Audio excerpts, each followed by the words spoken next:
दिल्ली एक ऐसा शहर जहां पर बादशाहों और राजाओं की कहानियां तो हर गली में मिल जाती है, और इस शहर के बीचों बीच एक ऐसी जगह है जहां सिर्फ कहानियां नहीं है बल्कि यहाँ चीखें भी सुनाई देती हैं। और दिल्ली की इस जगह का नाम है लोथिया सिमेट्री। सिमेट्री यानी कब्रिस्तान, और ये दिल्ली का सबसे पुराना और बड़ा कब्रिस्तान है। आज की कहानी बहुत इंटरेस्टिंग, लेकिन ऑब्वियसली क्योंकि कब्रिस्तान के बारे में है तो डरावनी भी होने वाली है, क्योंकि आज की कहानी है इस कब्रिस्तान में बसने वाले एक ऐसे आत्मा की जिसका सिर तो काट दिया गया था, लेकिन उसकी प्यास अभी भी जिंदा है।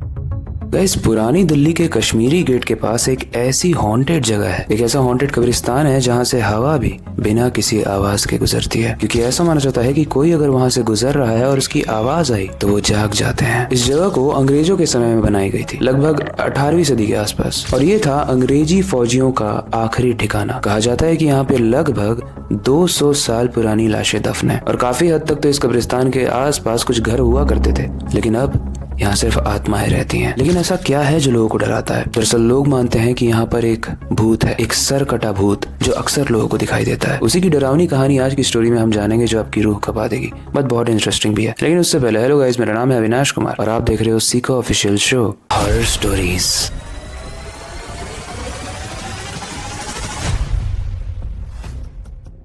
लोग कहते हैं एक सरकटा भूत यहाँ पर अक्सर दिखाई देता है, और जब वो दिखाई देता है तो उसके हाथ में उसका सर होता है, और वो जो कोट उसने पहना होता है वो खून से रंगा हुआ होता है। लेकिन आज की डेट में वो बस एक ही चीज को ढूंढ रहा है, और वो है अपना प्यार। लेकिन कोई भूत अपना प्यार कैसे ढूंढ रहा है? इसके पीछे एक इंटरेस्टिंग स्टोरी है। अंग्रेजों के जमाने में एक लड़का हुआ करता था जिसका नाम था निकोलस। वो एक ब्रिटिश सोल्जर यानी अंग्रेजों का एक सिपाही था जो यहाँ पर पोस्ट किया गया था। लेकिन कुछ दिनों के बाद उसका दिल एक भारतीय लड़की से लग जाता है, लेकिन वहीं से शुरू होती है की बर्बादी। ये तो हम सब जानते हैं कि कितनी ज्यादा छुआछूत हुआ करती थी अंग्रेजों के जमाने में भारतीयों को लेके। तो निकोलस ये जानते हुए भी प्यार तो कर लिया, लेकिन अब इसके परिणाम की बारी थी। वैसे उस लड़की ने भी छुप के मिलना स्टार्ट कर दिया, और निकोलस भी अपनी ड्यूटी से जाने के बाद उससे मिला करता था। लेकिन जब लड़की के घर वालों को पता चला कि वो एक अंग्रेज से प्यार करती है, तो उसके घर वालों ने उसे निकोलस से मिलने से रोक दिया। प्यार में पागल वो निकोलस लड़की से भागकर शादी करने का प्लान बनाता है, लेकिन लड़की नहीं आती। उसने डर के मारे आखिरी बार मिलने का वादा भी तोड़ दिया। उस रात निकोलस ने अपने सीनियर सिपाही से बोला था कि मुझे तुम्हारी मदद चाहिए, मुझे वहाँ जाना है। और जब रास्ते में निकोलस उस लड़की के घर जा रहा था ताकि वो उसके पेरेंट्स से बात करके उनका हाथ मांगे और बताए कि हमारी तरफ से आपको कोई भी डेंजर नहीं होगा, कोई भी दुख नहीं पहुंचेगा, और मैं इससे शादी करके सीधे बाहर चला जाऊंगा ताकि यहाँ पे कोई भी बुरा बर्ताव ना हो। लेकिन जब वो उस लड़की के घर की तरफ जा रहा था, तभी उसका वो सीनियर सिपाही जिसे निकोलस ने अपनी बात बताई थी, उसने जाकर उनके यूनिट में कंप्लेन कर दी। और ये पता चलते ही, क्योंकि उनका सीनियर बहुत गुस्से वाला था, उसने रास्ते में ही निकोलस को मरवा दिया। और जब निकोलस को मरवाया गया, उस जगह पर जंगल हुआ करता था, लेकिन समय के साथ उस जंगल को एक कब्रिस्तान बना दिया गया, क्योंकि ऐसा माना जाता था कि वहाँ पर निकोलस की आत्मा भटकती है, जहाँ पर कोई जिंदा इंसान तो नहीं लेट सकता, लेकिन मुर्दे लेट सकते हैं, इसीलिए वहाँ पर कब्रिस्तान बना दिया गया। लेकिन कब्रिस्तान के बनने के बाद निकोलस का भटकना रुक गया, ऐसा नहीं हुआ। इनफैक्ट माना जाता है कि वो अपने साथ साथ सारे ही लाशों की आत्माओं को निकाल कर रात में घूमता है। लेकिन ये कहानी जब कुछ कॉलेज स्टूडेंट्स को पता चली तो उन्हें विश्वास नहीं हुआ। उनके अंदर कीड़ा था इस चीज को प्रूव करने का कि भाई यहाँ कुछ भी ऐसा हॉरर है ही नहीं, और ये सब मनगढ़ंत बातें हैं। तो 2022 में 3 कॉलेज स्टूडेंट्स आकाश, रिया और इमरान ने घोस्ट हंटिंग का प्लान बनाया। वैसे तो उन्होंने दिल्ली में बहुत सारी ऐसी हॉन्टेड जगहें निकाली थी जिनकी उन्होंने एक लिस्ट भी बनाई थी, लेकिन दिल्ली की ये लोथिया सिमेट्री यानी कब्रिस्तान उनकी लिस्ट में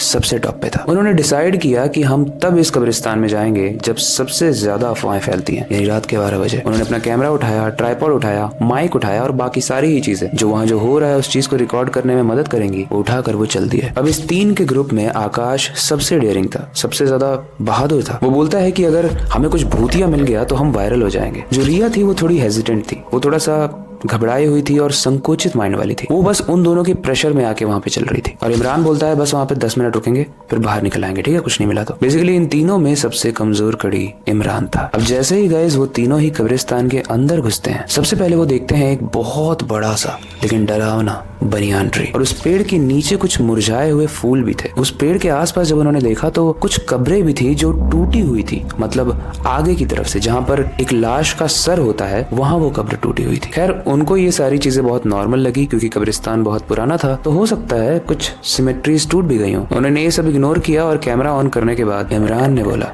निकोलस अगर तू यहाँ पर है तो हमें दिख। 1 मिनट निकला, 2 मिनट निकला, लेकिन कैमरे में उन्हें कुछ नहीं दिख रहा था। लेकिन थोड़ी देर के बाद कैमरे में एक ग्लिच आता है। रिया बोलती है गाइस तुम लोग ने वो देखा? एंड जब तीनों ने ही सुना तो दूर से एक घंटी की आवाज आ रही थी और जिस तरफ से घंटी की आवाज आ रही थी उस तरफ जब इन तीनों ने देखा तो उनकी रूह कांप गई, क्योंकि वहां से एक फॉग जैसा धुआं निकल रहा था कुछ। और जैसे जैसे वो धुआं साफ हुआ वहां पर खड़ा था एक इंसान जिसका सर नहीं था। अब वो इंसान था या क्या, वो तीनों ही ये देख के घबरा गए। वो सीधे रिया की तरफ भाग के आने लगा। रिया बहुत डर गई और चिल्लाई कि भागो यहाँ से। तीनों भाग रहे थे लेकिन इमरान गिर गया। आकाश बहुत तेजी से भाग रहा था लेकिन उसने जब पीछे मुड़कर देखा तो निकोलस की आत्मा इमरान को खाने लगी थी। और जिस तरीके से निकोलस का सर कटा हुआ था उसी तरीके से उसने इमरान का भी सर धीरे धीरे करके काटना शुरू किया। वो लोग चीख रहे थे, चिल्ला रहे थे, बहुत डर रहे थे, लेकिन वो इस चीज से भी डर रहे थे कि अगर इमरान को इसने मार दिया तो उसके बाद ये हमारे पास ही आएगा, तो उन्हें भागना पड़ा। लेकिन स्ट्रेंज चीज ये है कि इस कहानी में ऐसा बताया गया है कि जब पुलिस वहां पर आती है तो वो देखती है कि इमरान का जो सर है सिर्फ वही है वहां पर, लेकिन वो शरीर नहीं है। और इमरान का जो फेस था, यानी जो सर अलग से काटा गया था, उसके चेहरे पर एक स्माइल थी, एक क्रीपी, एक डरावनी सी स्माइल, मानो उसने मौत को खुद ही गले लगाया हो। लेकिन उसका आधा शरीर कहाँ गया? क्या वो निकोलस लेके चला गया? और क्या वो लोगों को मार के उनके शरीर को इसलिए लेता है ताकि वो अपनी ताकतों को बढ़ा पाए और उसी ताकत से वो अपना नेक्स्ट शिकार करते जाए? वेल, सच्चाई जो भी हो, आपको जो भी लगता है, अपने एंड की कहानी, अपना इंटरप्रिटेशन कि वो शरीर को क्यों ले गया होगा, हमें कमेंट सेक्शन में जरूर बताना। और अगर आप दिल्ली के पास रहते हो तो कश्मीरी गेट के पास अगर आपको एक घंटी की आवाज आए तो उसके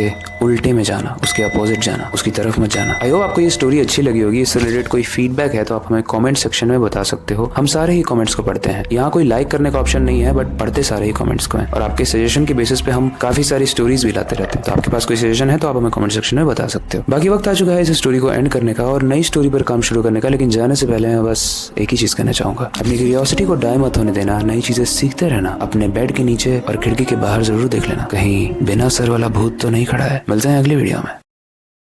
क्या आपने दिल्ली के इतिहास